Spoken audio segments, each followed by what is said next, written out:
Tayo po ngayon ay magbibigay pugay sa isang gulay na laging laman ng ating kusina. Ang walang kamatayang upo. Napakasarap nito pag ating ginisa.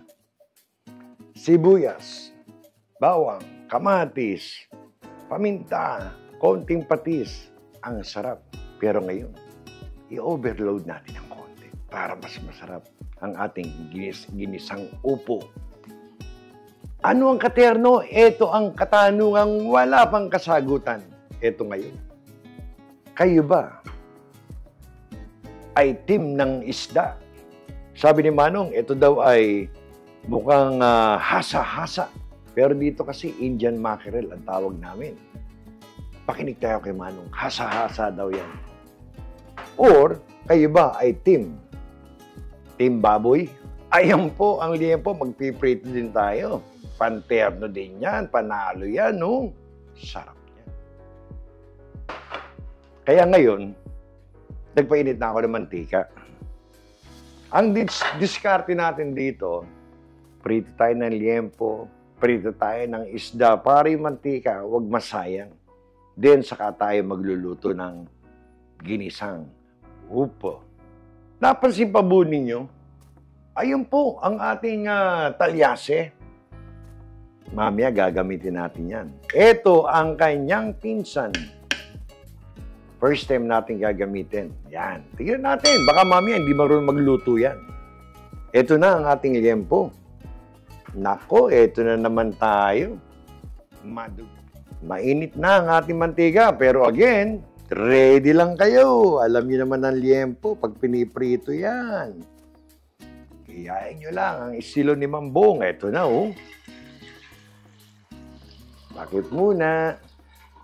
Ang ating liempo ay tinimplahan ko lang, simple lang, para kasarapan lang sa ginisang upo. Ito ay konting salt, konting pepper. Alam nyo na kung paano timplahan niya. Ganun kasimple lang. Maganda. Aba, tumalsik na agad. O, takpan muna natin. Alam mo, minsan, masungit tong ating liempo eh. Nabinyagan agad tayo. Ha? Buti, medyo palayo sa akin. O, ayan. So, ngayon, basta prito muna natin ang liempo, kaya ganyan ang diskarte ko. Para after nito, yung mantika, hindi masayang, yung isda naman. Okay, prito lang. Lalagay ko to. Babalikan ko kayo. 8 minutes. Tignan natin kung pwede nang bilingin. Ang style ko dito, pag bibilingin ko na yung liempo, para huwag matalsik, hinihinaan ko ng konti yung apoy. At saka yung tubig, sa takip, huwag yung hayaang bumaksak agad sa mantika kasi magtatalsik eh. Kaya ganyan agad, sikwat. Ayan na. Pero ingat pa rin, pwede pa rin tumalsik yan. 8 minutes, ganda.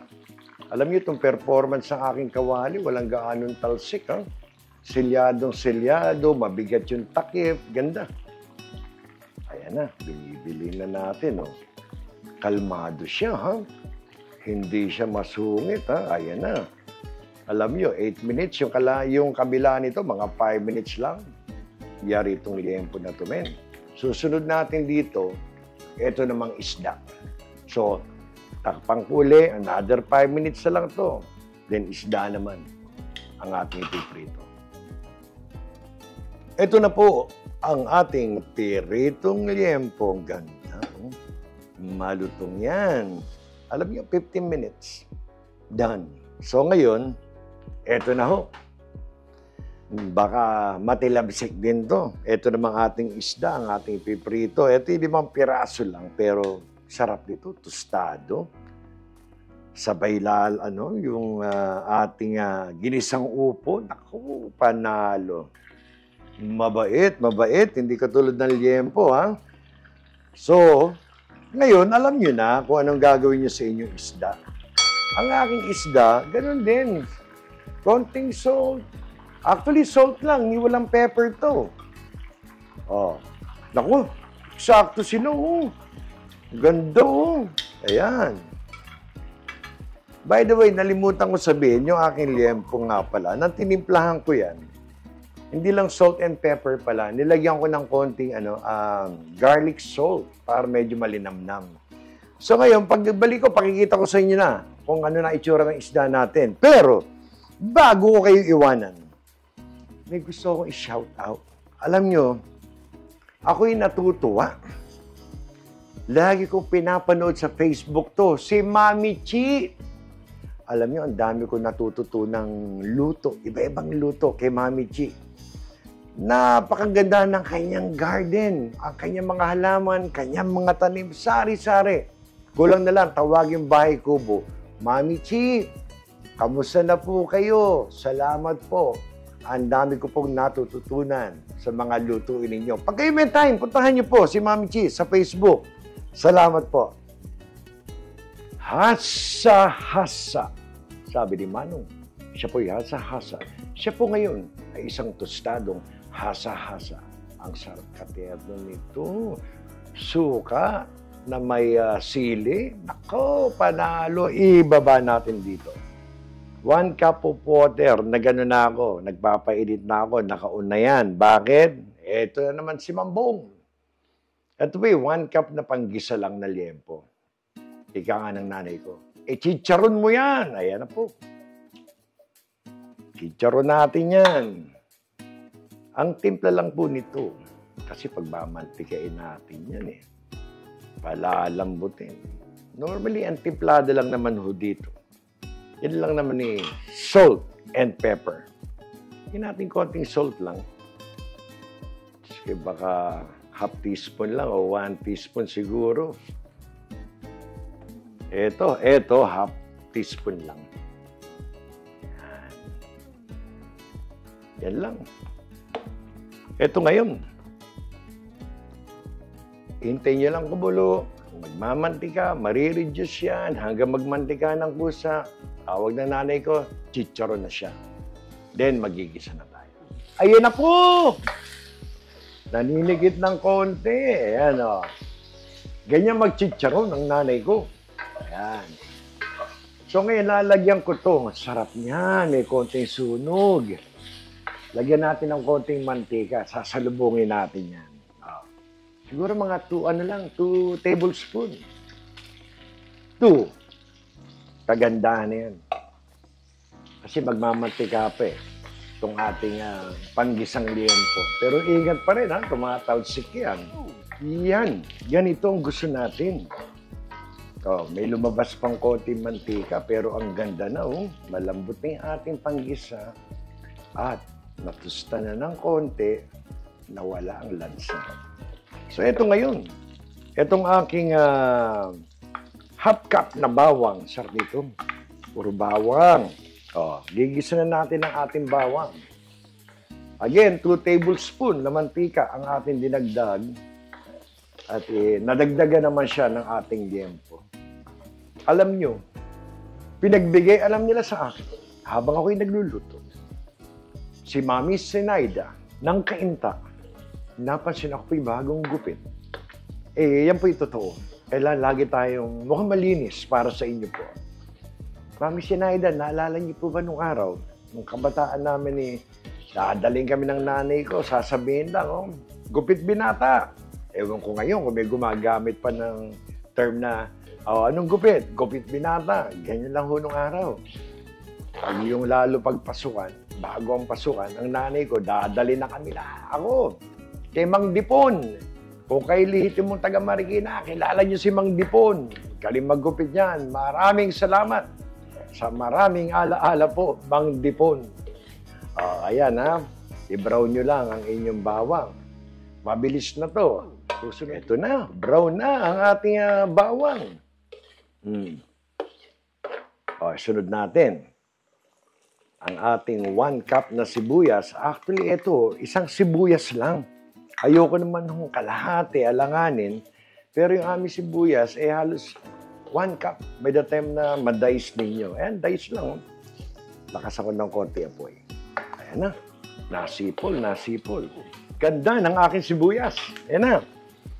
Alam niyo naman, estilo ni Mambong. Paminta muna. Masarap to, maraming paminta. Ang ginisang upo. 1 teaspoon. Puruhan ko to. 1 teaspoon. Baka mamaya, dagdagan ko pa nga yan. Alam niyo naman, laging gusto ko, ginigis ang ating patis. Wala ho tayong ibang panimpla dito, kundi patis. Eto na. Kailangan to kahit 1 tablespoon muna. Baka nga matabang pa yan eh. Wala naman tayong ibang panimpla dyan.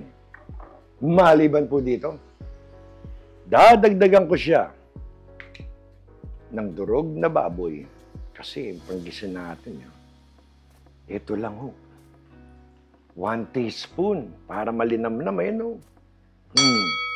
Pinuruhan na ni Mambong yan.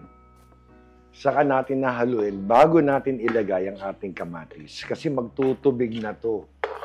Pag inuna ko ang kamatis, ayan. Jadi ngayon, nagigisa ng konti. 1 cup na kamatis. Itong aking kamatis ay 2 piraso. Dinice ko lang, ayan. 1 cup siya bali. Ayan. Ganda oh.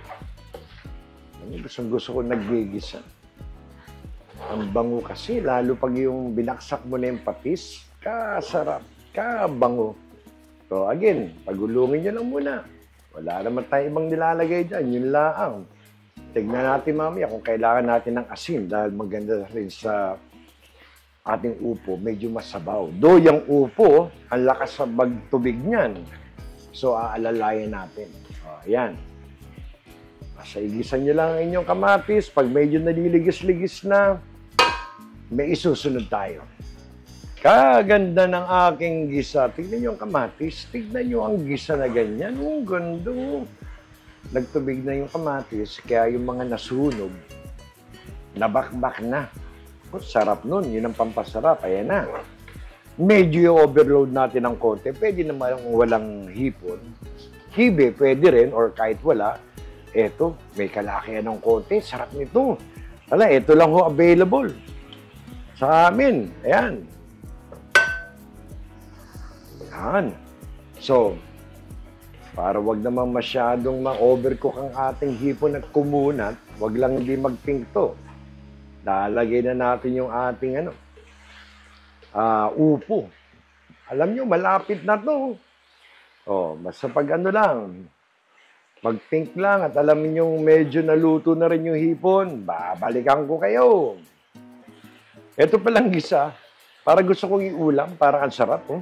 Kasi meron na itong baboy, meron ng hipon, pero ganun pa man. Hindi pwede yan. Yan ay nakareserba para sa ating upo. Okay na to. 2 cups of water. Yan, lagyan muna natin. Kasi alam niyo, magtutubig pa yung ating upo. Pero 2 cups, kagandahan nito.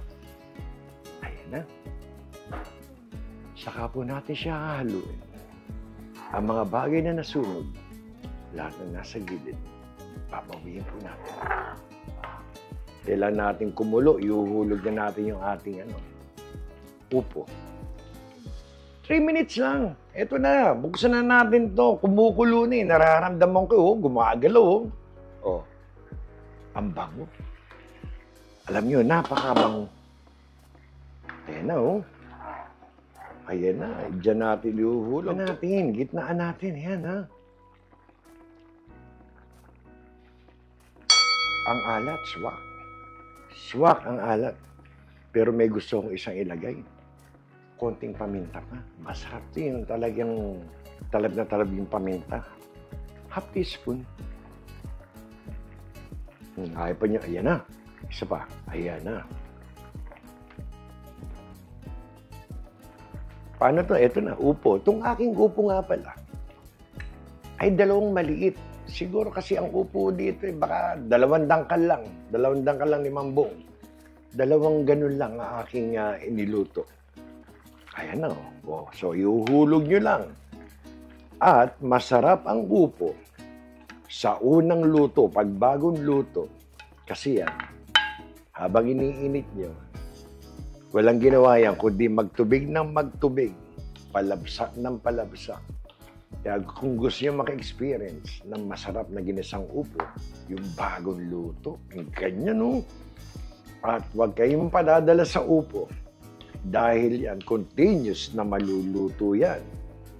gusto niyo naman yung may kasarapan. At iyan po ay nagtutubig. Wag kayong paliling lang sa upo. Pag yan ay nagtubig, pangit naman. Magaling. So, takpan nyo lang. Timingan nyo dahil pwedeng mabilis na maluto to. Ayaw nyo masobrang labog naman ang inyong upo. Takpan natin. Babantayan ko to. Hindi ako halis dito. Dito lang ako. 5 minutes. Ang bango. Ang bango ng upo. Alam niyo, gusto ko sanang lagyan ng konting asukal para manamis-namis. Pero yung aking upong nabili, katamis. Hindi na ako kailangan. Okay, ngayon nakikita nyo ang itsura na aking upo na parang malahilaw na maluto na hindi mawari. Dahil na po yan. Yan po ay luto na at patuloy maluluto pag aking tinakpan. Kaya pagbalik ko, plating na tayo at kami kakain na. By the way, ang ating palaro, yung paulam ni Mambong, continuous pa rin ho yan. Kaya lagi niyong tatalasan ang inyong mga mata. Kasi kung saan nagsusulputan yan, kung anong klase tanong, alam niyo na si Mambong, eto, batang kali kasi ito eh. So pagbalik ko, plating na tayo. Alam niyo, after tinakpan ko lang ng mga 10 minutes habang nagpe-plating ako. Eto na siya, kaya sabi ko sa inyo, ingat kayo. Eksakto, ang ganda, luto, half cook. Anyway, ito po ngayon ang ating masarap na hapunan. Ayan po. Yan po ang ating pritong liempo. Tostadong isda.